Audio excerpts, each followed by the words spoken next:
the adventures of Rocky and Bullwinkle and Friends. Starring that jet-A Jerry Lace, Rocket J. Squirrel, and his pal, Bullwinkle the Moose.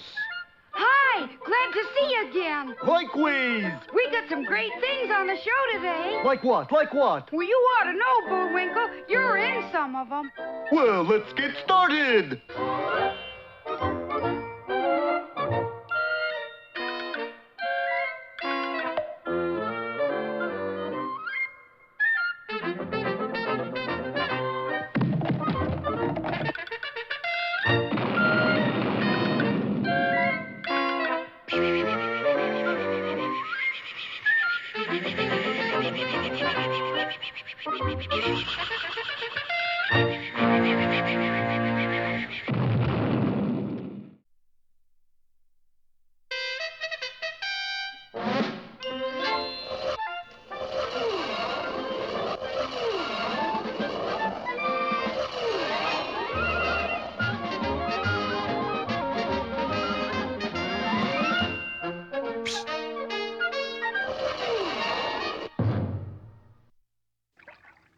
Well, our boys finally made it to Peaceful Valley, Missouri, and found it to be a lovely town, particularly with a public square all decorated like this. There's just one thing that bothers me, Bullwinkle. You're lucky I got dozens. Where's all the people? Hey, that's right. Oh, if Bullwinkle had only known. What do you think, Caleb? Be they Floys or bean't they Floys? Well, my feuding guide don't list no Floys with antlers, but we better not take chances. You mean we plug 'em anyways? You bet. What if we're wrong? We can always apologize.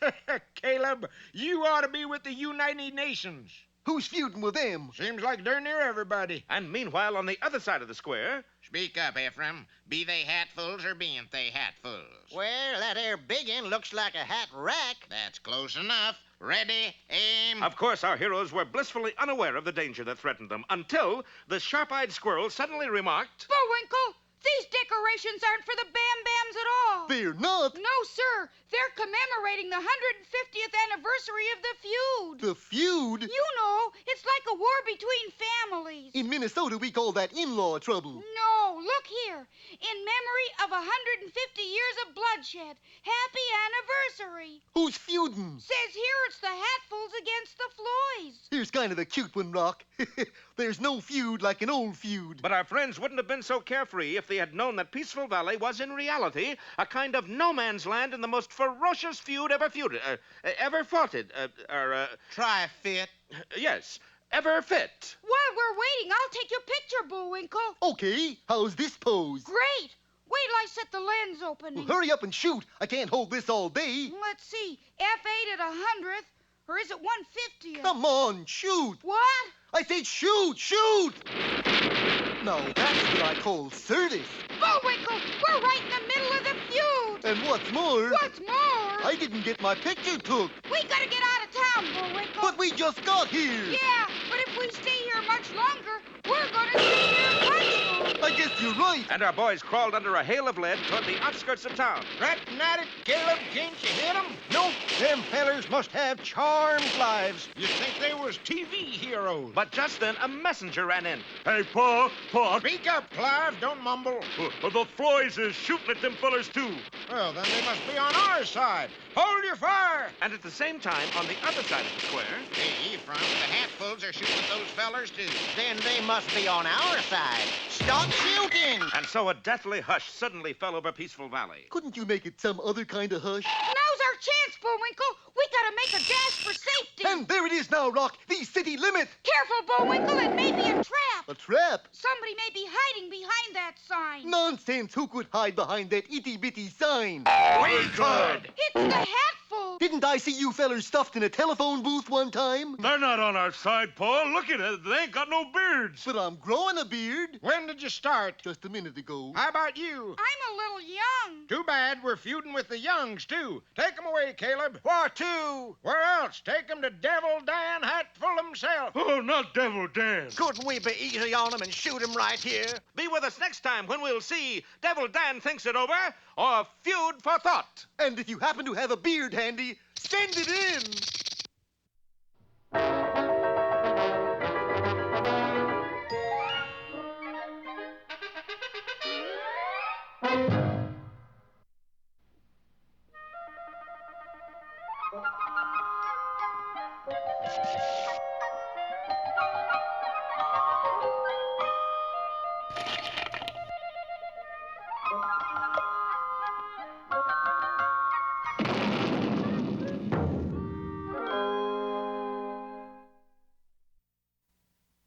A young man should have three things: money, good looks, and a sense of humor. In that order.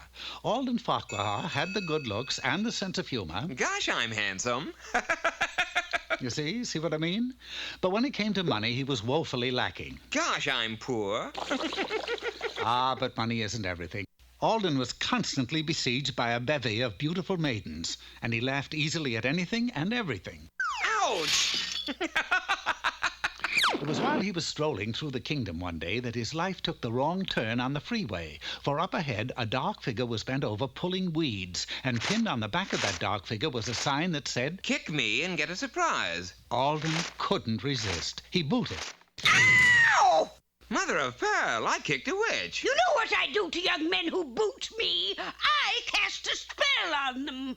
But my name is Alden Farquhar. From this day on, you'll be as ugly as all get out, and you will remain ugly until the day that a fair maiden kisses you. Well, you couldn't get much more ugly than what Alden became. He was beastly looking. Oh, boy. Now what am I going to do? I lost my looks, my sense of humor.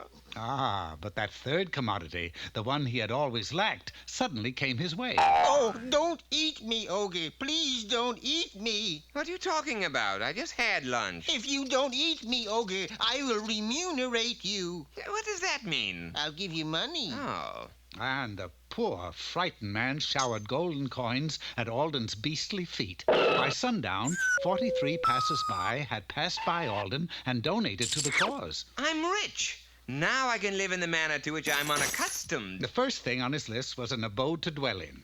Yes, that castle up on the hill, that's for sale. I'll tell you what, buddy. If you don't eat me, I'll let you have it for cheap. Well, like for how cheap? Well, how about for nothing?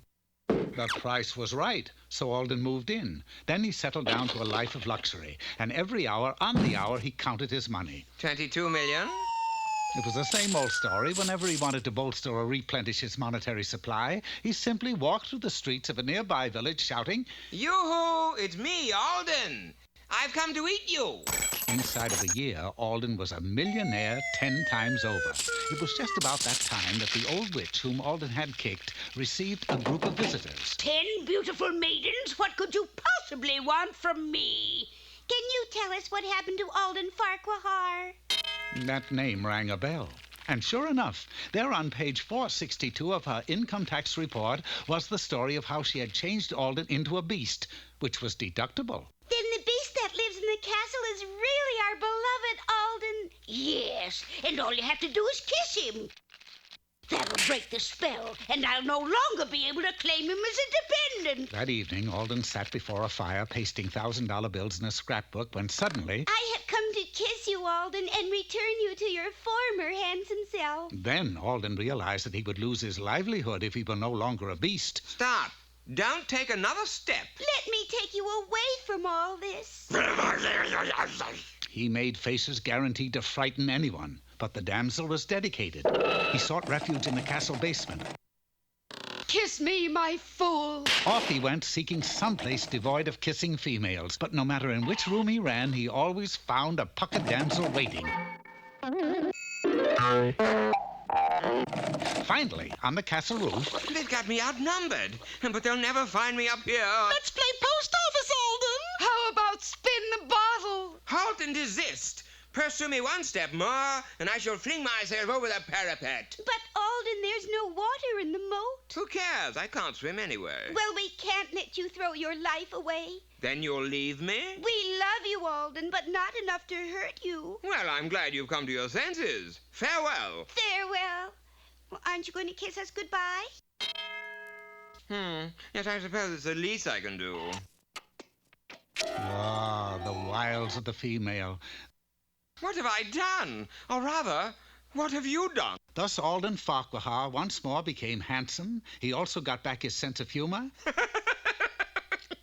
But the money ran out, and he also became penniless again. Yoo-hoo, it's me, Alden. I've come to eat you. As before, that call brought immediate response, only this time the villagers threw garbage, not money. I don't want to be handsome. I want to be ugly and rich. I want to be a beast again. And so, dear friends, if ever you're bending over pulling weeds and someone gives you a good solid pick, don't be too harsh on him. It may be Alden Farquhar.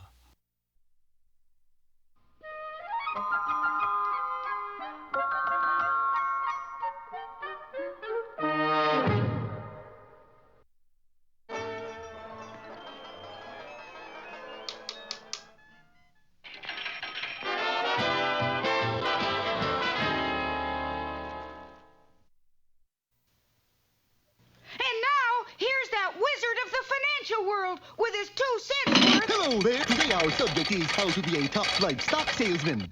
Well, I see here conditions look very favorable for a upturn for Amalgamated Railroad. Okay, I buy it. But before I can safely recommend it, I owe it to my clients to inspect the equipment. Never mind, I'll buy it. Sir, I never sell a stock unless I am absolutely certain the value of the company is there. Next, we have a stock I can stand behind 100%, Amalgamated Electronics. In fact, I can safely say this is the most attractive stock in electronics. What does it attract?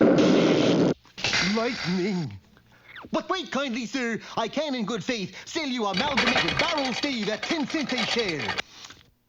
I'll buy it. Oh, wonderful. It's already up to 50 cents. $1, $5, 30, 250. It's split. 4,000, 50,000, 200,000. I'm rich.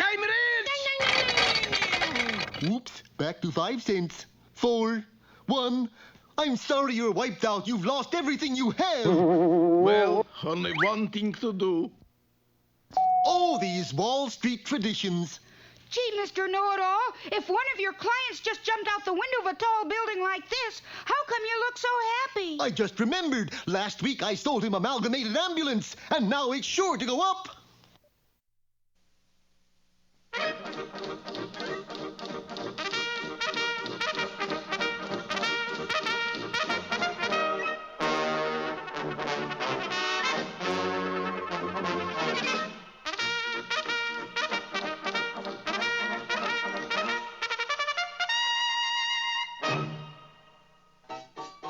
Dog team, what most Canadians use in the winter, and what some people call the Philadelphia Phillies. Here in the gold rush town of Skagway, dogs were used for other things beside teams. Take the annual sled-pulling contest. All right, boys. The man who can get his pup to pull this heavy sled across the street wins $10,000. By nightfall, not one canine had been able to budge the sled. That's when a tall, dark mustache appeared, with a man behind it. Yes, Snidely Whiplash, Canada's Black Penny, had turned up again. You in the contest, mister? No, but my dog is. Actually, it was a bull elephant, but Whiplash had taught it to scratch its ear, so no one knew the difference. All right, Spot, pull the sled. Unlike the others who yelled mush, Whiplash yelled Sabu! And the contest was no contest. Snidely had the $10,000, and what's more, he and Spot returned to Skagway every year and continued their winning ways. Here's the $10,000, Mr. Whiplash. Hands up, the Spot hasn't pulled yet. Spot doesn't have to. No one's challenging. Of course, you can get away with something like that just so long, and then the mounted police are bound to hear about it. Did you hear about it, Do-Right? Yes, Inspector, I heard about it. That's as far as it got, until the following year. Citizens of Skagway, your climate is superb, your hospitality boundless. But as far as this sled-pulling contest is concerned, Spot and I are fed up. How can you say that, Mr. Whiplash? In 6 different languages, but it all means the same. We are bored. We need some competition. And that's why an appeal was made to the Mounties. Send Do-Right in here. Do-Right is confined to barracks, sir. By whose orders? Do-Right's. Oh. Do-Right, come out of there. Take your dog up to Skagway and pull a sled across the street. No to all 3, sir. What do you mean, no to all 3? My dog won't go up to Skagway, pull a sled across the street, or let me out of the barracks. Will you, dog? Dudley's faithful dog. In reality, a thoroughbred wolf had turned on his master. He has a nasty disposition. Why don't you try muzzling him? I did, but he ate the muzzle. Then send him to a dog trainer. Same as the muzzle, sir. Roll over. Faithful dog obeyed his normal instinct.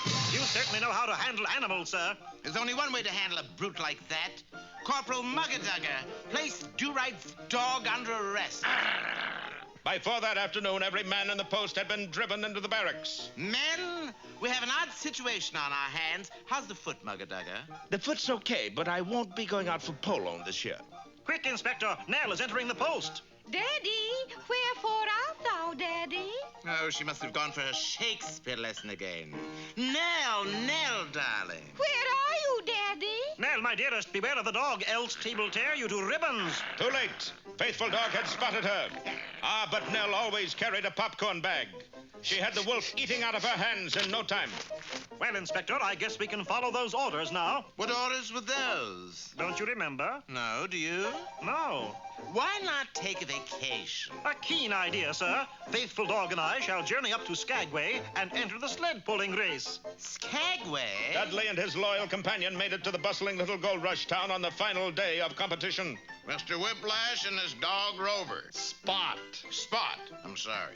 Anyway, they are the only ones to get the sled across the street. Now, before I hand over the 10,000, is there anyone else who'll try? I, Constable Do-Right of the Mounties, will essay. Curses, that numbskull might luck out. As a precautionary measure, Whiplash drove stakes into the earth and then roped the sled firmly to them. I don't care how strong his dog is, he'll never be able to move that sled. What Whiplash didn't know was that this was the earthquake season. Sure enough, a tremor began in the glacier regions and manifested itself directly on the street of Skagway. The entire gathering was catapulted to the opposite side of the road. But Dudley, faithful dog, and the sled got there first. A new world's record. Here's the money, Constable. And so you see, Inspector, my vacation was not in vain. No, it was in Skagway, wasn't it? With the prize money, I bought some gifts from Snidely Whiplash. A king-size pipe for you, sir. Wonderful. And a king-size monocle for you, Nell, for your bad eye. Oh, peachy. What about yourself, Dudley? For me, I bought a king-size dog.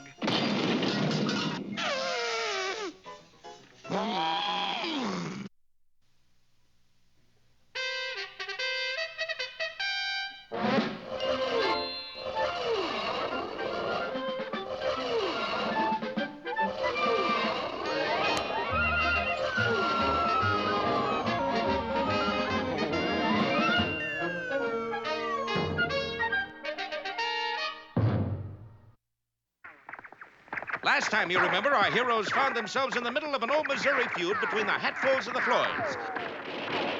They were shot at by both sides, and when they tried to get out of town, were captured by a gang of Hatfuls. A hatful of hatfuls, you might say. If you were in a joking mood. Which we aren't. Now they're being taken before the leader of the Hatful clan, Devil Dan Hatful himself. Or you can take the easy way out and jump off from this here cliff. I think we'll see Mr. Dan instead. I was just trying to be helpful. Anything I don't trust, it's a helpful, hostile hatful. I'm glad you said that. Why? I couldn't have. Where is this Devil Dan? Right through this here doorway.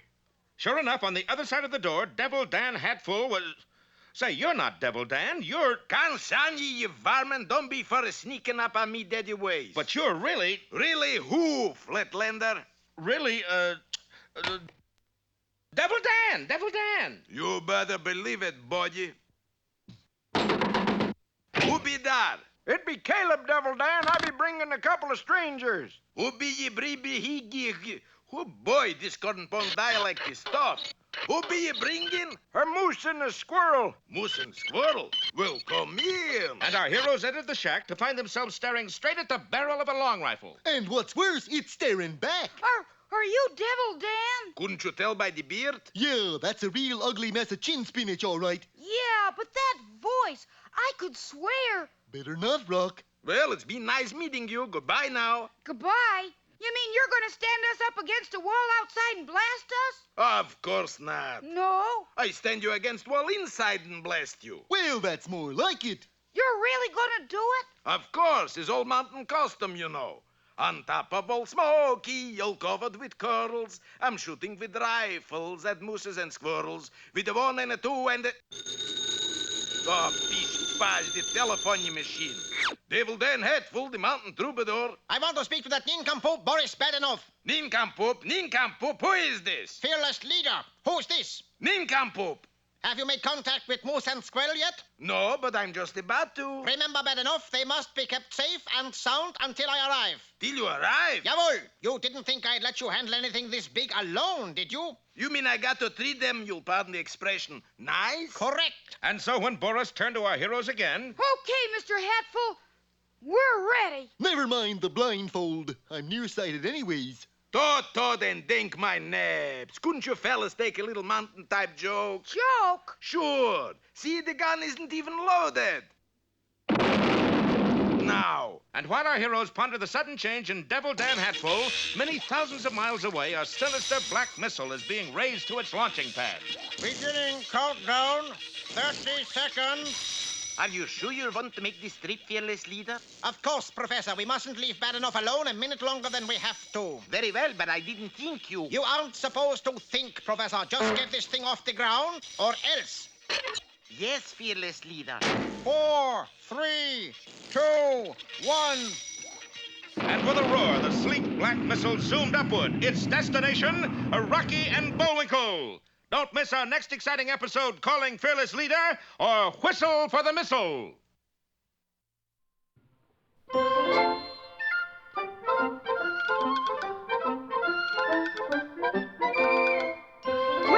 I guess that about wraps up another Rocky show. Certainly hope you enjoyed it. I did. I always say... Bullwinkle, time for us to go. Already? Okay, but first, here are some of the people who made this show impossible.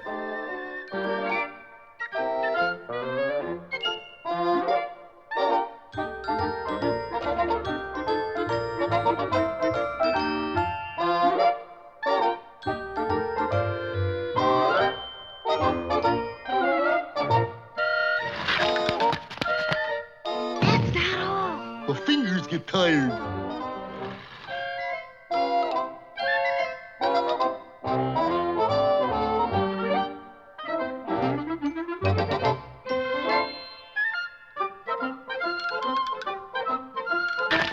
Oop! Got away from me again. Well, see you next time. Ready, Bullwinkle?